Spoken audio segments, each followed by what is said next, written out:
مرحبا، شلونكم؟ يا رب تكونون بخير. اليوم عندنا أكلة جديدة ورجعنا بفيديو جديد. راح نسوي اليوم لفة الخميرة اللي تكون محشية بالراشي أو الطحينة مثل ما يسموها الباقين.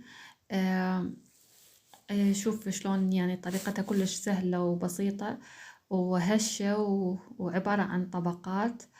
آه نجربها إن شاء الله سوا اليوم، ويا رب تجربوها انتو هم وتستمتعون بيها.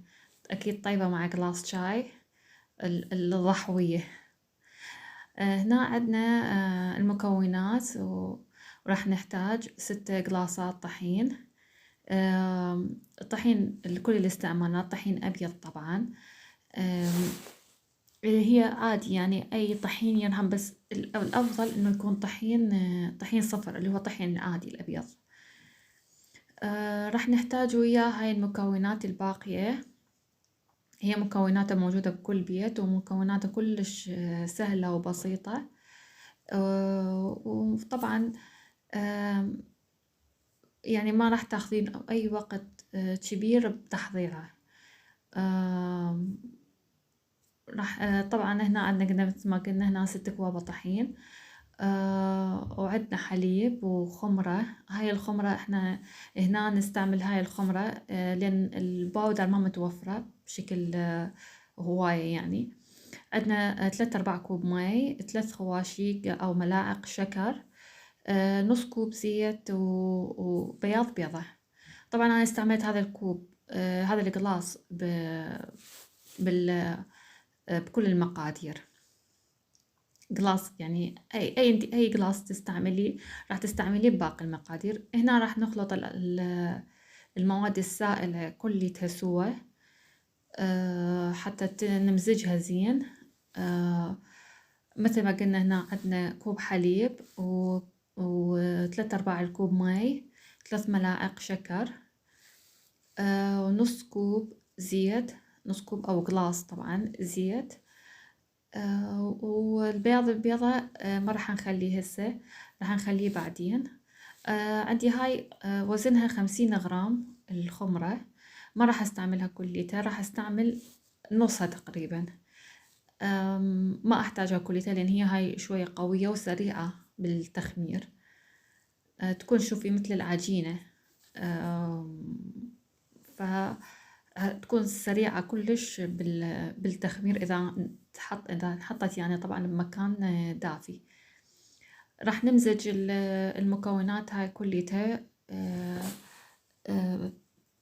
بشكل زين يعني لما تذوب الخمرة ويذوب الشكر. هنا بعدها الخمرة شوية رادلها بعد يعني خفق. بعد ما خفقتها زين راح أحط المكونات هاي كليتها على الطحين وأبدي أعجن. نبدي نعجن شوية. نلم العجين أول شي، نلمه زين، نلمه كليته ونعجن. طبعا عادي أنا عندي ماكينة، عندي عجانة طبعا، بس ما حبيت استعملها. حبيت استعمل هاي الطريقة لأن هواية ناس ما عندهم عجانات أو ما يحبون يستعملون العجانة. فإن شاء الله بالفيديوهات الجاية نستعمل العجانة سوا. نعجنها زين، نلم العجين كليته. وطبعا الطحين حسب، هنا حطيت بياض البيض نعجنه كلش زين.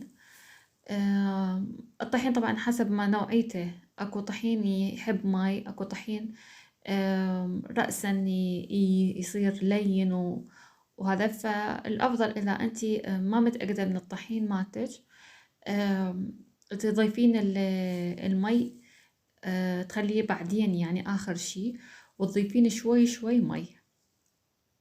أو بالعكس مثلا تحطين المواد السائلة ب... تحطين المواد السائلة بنجانة أو فشي تعجنين بيه، وتضيفين الطحين شوي شوي عليه. هنا العجينة صارت تقريبا أخذت لها 5 دقايق 6 دقايق تقريبا عجن بالإيد. كل ما تنعجن أكثر كل ما يصير ملمسها حلو وهش شوفي يعني هي ما تعجن، ما يعني ما تلزق بالإيد، وكلش لينة وكلش هشة. راح ننتظرها إنها تختمر، يعني حسب المكان اللي عندك. أني راح أخليها تختمر ساعة. هنا بعد ما اختمرت العجينة، خليتها تختمر. راح نحتاج للحشوة نص كوب، نص كوب صغير شكر، وكوب راشي أو طحينة، مثل ما قلنا هواي الناس يسموه طحينة ما يسموه راشي. وهنا العجينة اختمرت وشكلها كلش حلو وكلش هشة. نحط الراشي بماعون ونخلطه ويا الشكر، ونمزجهم زين لما نحس الشكر شوية يعني دخل بالراشي، يعني شوية ماسك ويا الراشي، يعني بشكل كلش قوي، يعني شوية يذوب. وبعدين نستعمله للعجينة للحشوة. أنا العجينة مالتي طبعا ما تحتاج لا طحين ولا زيت ولا أي شي بالفرد، بالفتح مالتها يعني. هتكون طريقتها كلش حلوة. يعني شوفي ما نتلزق بالمكان اللي أنا دا أشتغل عليه. كلش لطيفة العجينة. نقسمها هنا، نقسمها 15 قطعة حتى نستعمل كل 5 قطع سوا. تحاولين انتي تقسميها يعني حسب ما، اول شي تحددين اذا ما متأكدة من القياس مالتها شقد انتي فتحتي، فتحددين 15 مكان وبعدين تقصيهم سوا. هنا عندي 15 قطعة صارت حتى نستعملها سوا بالوصفة مالتنا اليوم.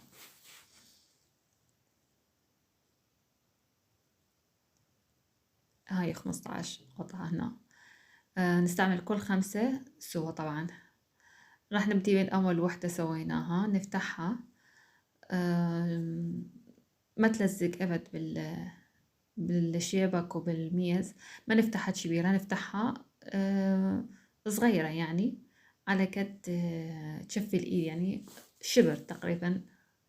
نفتحها نحط شوية من الراشي والشكر الخليط اللي احنا سويناه. نحط فد خاشوقتين، يعني حسب ما انت شوفيها تفرشيها عليه. هيجي واحد يفرش، يعني تفرشيها على كل العجينة. نسوي الطبقة الثانية، نفتحها ونرجع نحطها فوقها. نفتحها بشكل دائري، نحاول يعني على قد ما تقدرين بشكل دائري تفتحيها، لا تفتحيها خفيفة، يعني مثل ما قلت انه تفتحيها صغيرة. ونرجع نحط مرة ثانية من الخليط اللي سويناه، نحط الراشي والشكر. طبعا كل ما تزيدين هذا الخليط كل ما يصير الطعم أقوى وأطيب.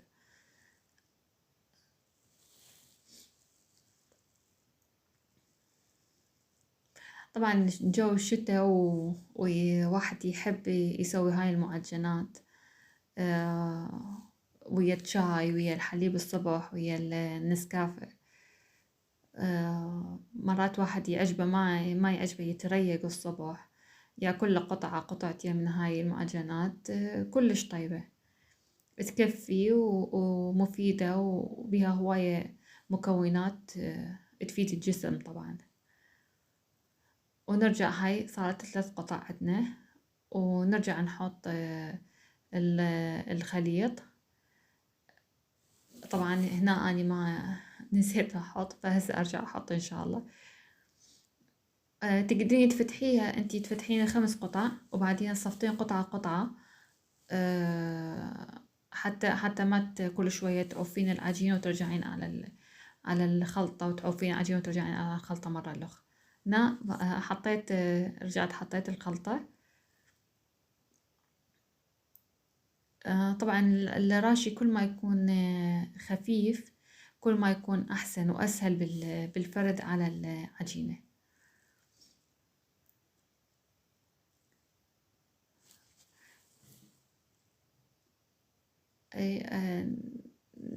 نحط بعد قطعة خامسة.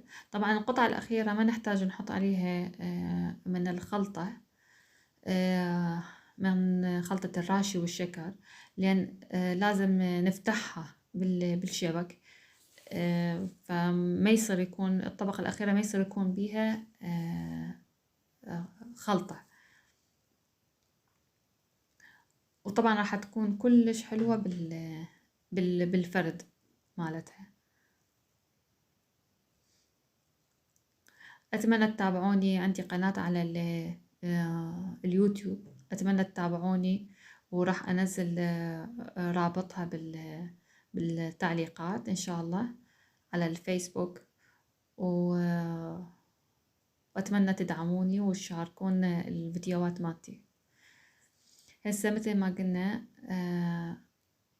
عندنا هاي العجينة صارت، هاي الطبقة الأخيرة، نسد الأطراف مالتها زين مثل ما تشوفون، نسدها حتى ما يطلع من عندها الراشي.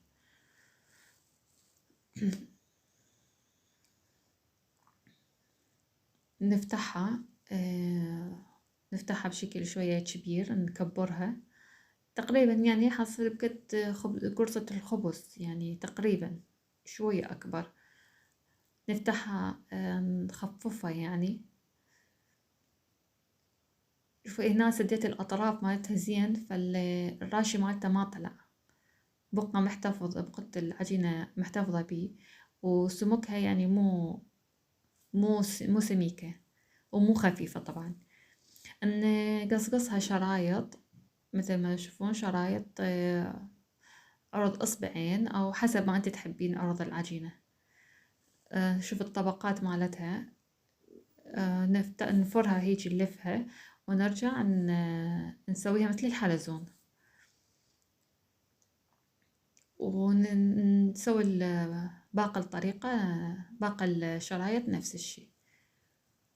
طبعا مثل ما قلت أني راح أسوي هاي أول خمس قطع، فتحناها وسويناها وحشيناها سوا، وأكمل الباقي وأصفته بالصينية وعلى نفس الطريقة وعلى نفس الشكل، ونرجع لكم.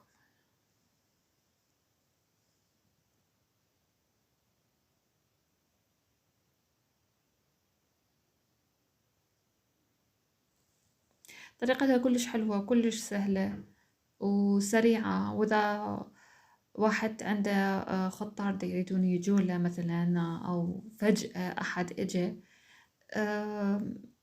يعني ما تطول الشغلة، ما تطول، وريحتها كلش طيبة هتكون بالبيت، وشغلة حلوة يعني واحد يقدمها للضيوف. هنا بعد ما سويت هاي أول 5 قطع طلعان هذني كمية زينة يعني 11 قطعة. 11 قطعة طبعا طلعت بالخمس. هاي بعد ما سويت الكمية الباقية كليتها. يعني كان عندي بيضاية اللي استعملت البياض مالتها بالعجينة، بقى الصفار حطيت له شوية حليب وخففته يعني الصفار، ودهنت بيه الوجه. تقدرين تحطين سمسم بالوجه، راح يطلع كلش طيب، بس أنا للأسف ما كان عندي سمسم ما استعملت، فصفار البيض كافي يعني. تقدرين تحطي الشكر بالوجه حسب ما أنت تحبين تزينين المعجنات مالتك. اكو هواي يحطون مثلا حبة بركة، هم طيبة تطلع. حبة البركة هي نفسها حبة السوداء. هنا بعد ما استوت طبعا ما طولت بالفرن، تقريبا ربع ساعة على الرف بالوسط، على حرارة تقريبا 200، ربع ساعة 20 دقيقة مو أكثر. هي تبين يعني راح تستوي من جوا ومن فوق بنفس الوقت. ما ما أوصف لكم طبعا الريحة شقد طيبة هنا. وهنا شكلها النهائي. مثل ما شفنا بداية الفيديو. شكلها كلش لطيف وكلش طيبة، وعبارة عن معجنة هشة وكلها طبقات، وطعمها طيب ومحشية بشي خفيف ولذيذ، يعني طبعا المحبين الراشي. شوف الطبقات مالتها وهشاشتها شقد طيبة. أتمنى تتابعوني وأتمنى تدعموني، وأهم شي اللايك والشير، وباي باي.